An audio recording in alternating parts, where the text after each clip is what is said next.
Hey there, true crime friends. If you're still following this obsessed mess, this is the latest. Today is, what's today?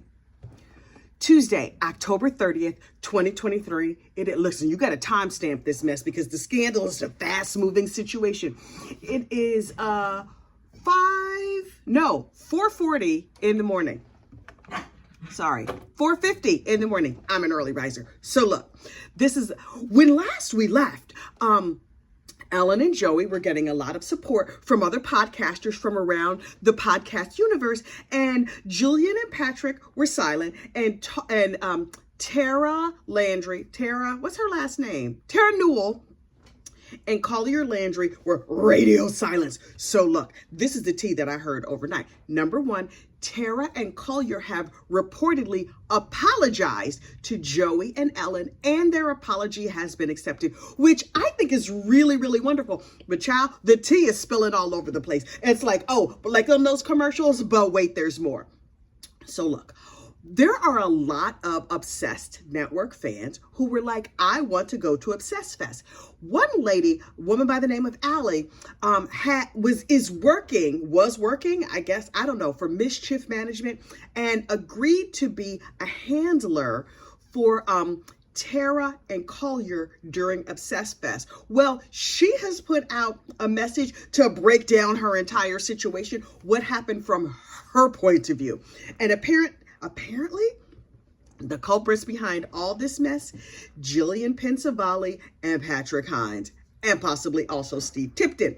You see, they have been pouring poison into young Tara's ear, and Tara girl, you need a BetterHelp cold worse than anybody I've ever seen in my life. I understand that she is a trauma victim. I understand that she was forced to, in self-defense, unalive her mother's crazy new husband.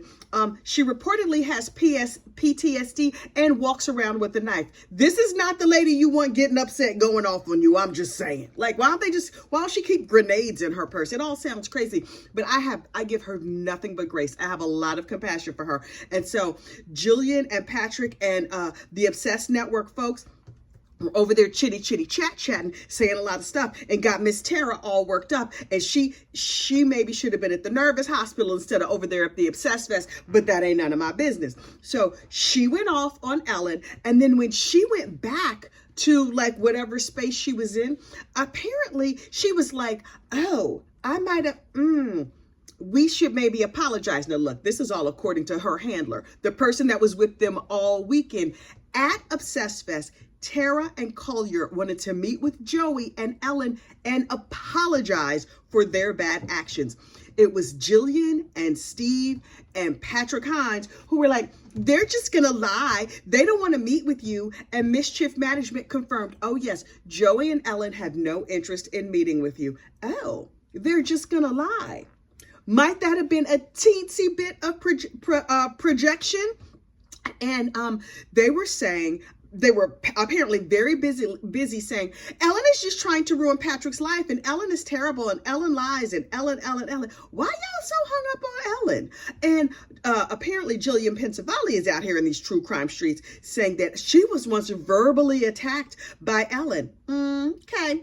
And then those two ladies that do the Red-Handed podcast, they came out as team Obsessed Network. They were on team Steve and Gillian and Patrick and made all of these comments that were ill-advised. Ladies, you could have just stayed right the heck out of it. Turns out they made a podcast behind a paywall, and we're like, this is what we saw and this is what we think, and we think Ellyn is terrible. I get the feeling that a whole lot of people over there on the Obsessed Network were bad-mouthing Miss Ellyn. But Ellyn, child, Ellyn already knows this. The truth don't need your help. The truth don't need your help. The truth always comes out. The truth stands on her own 2 feet. She don't need you. And so now that the truth is coming out, those two red-handed ladies, radio silence. Patrick Hinds over there on his little Facebook page and all over his platform, radio silence. I wonder if the crisis management told them to do that. I would think, though, if they had crisis management, a crisis manager would be like, okay, this is the statement we're going to say and do something. Are they managing their own crisis? Are they over there with the BetterHelp code? Unclear. So what we know for now is that there's been one comment made on the Obsessed Network since Obsessed Fest last week. And it was Patrick like, hey, girl, hey, listen, we know some of y'all might be upset. And I know you paid thousands and thousands of dollars to come and visit us. But if you were upset, you could get like $50 back. $50, boo-boo. That's not paying for my Ubers for the weekend. What are you talking about? I did not go, but I'm talking about the general you, not you, me. Because me and my money are in a codependent relationship, child. We're not trying to break up. I certainly was not trying to break up with some of my cash to go to Dallas to see all that madness. But although the gossip in me is like, oh, maybe I should have gone. But not like $2,000 worth of I should have gone. More like 25 cents worth of I should have gone. Additionally, overall, we're hearing from participants that some people had a really fun weekend and it was really wonderful. But we're also hearing that the live show that they were supposed to do was kind of a bust. It was supposed to be a brand new live show. They did the same show that they did on tour, which was The Jinx. Okay, I never really was into the Jinx like that anyway. I mean, I love the okay bye-bye of the whole situation, but other than that, no thank you. Patrick's book reading, where he was going to live in front of a whole crowd of people read his book. Honey, I saw the screenshots from that. There were 8 people there, and he was just sitting at like a little round table. You know them round tables you see at a wedding that holds 10 people? He was sitting there at a round table reading his book. The table was not even full. Question, asking for myself. Patrick Hinds was so concerned that Ellyn Marsh was trying to ruin him.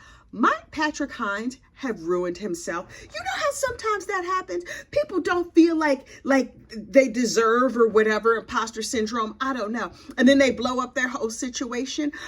Listen, Patrick Hinds burned very hot, very fast. Is this the end of the Obsessed Network? Unclear. We don't know. I can hardly wait to see what's going to happen, child. I'm going to do like my Southern auntie says, and I'm just going to hide and watch. I'm going to hide and watch. But when I have more news, you will have more news. I don't know what's going on with the Obsessed Network. They're not talking. They are not posting new posts on their Facebook page. They are not allowing other people to make posts on their Facebook page. They seem to be hunkered down. Wonder if they're still even in New York. Did they run upstate? Did Patrick go finally visit his mama? Child, I don't know. Because I heard that he was not visiting his mother. That's bad karma. Although I don't see my mother that often either. But that's another story for another day. We're not here to talk about me. Okay, podcast friends, y'all stay safe out there. In the meantime, I will be over there on the live stream that I'm always on, and that is the 13th Juror, where today we're covering the state of Florida versus Charlie Adelson. Check me out over there. We're going to have a chitty chat over there. Get in the comments and let me know what you're thinking. Y'all have a great day, and I will see you soon. Bye.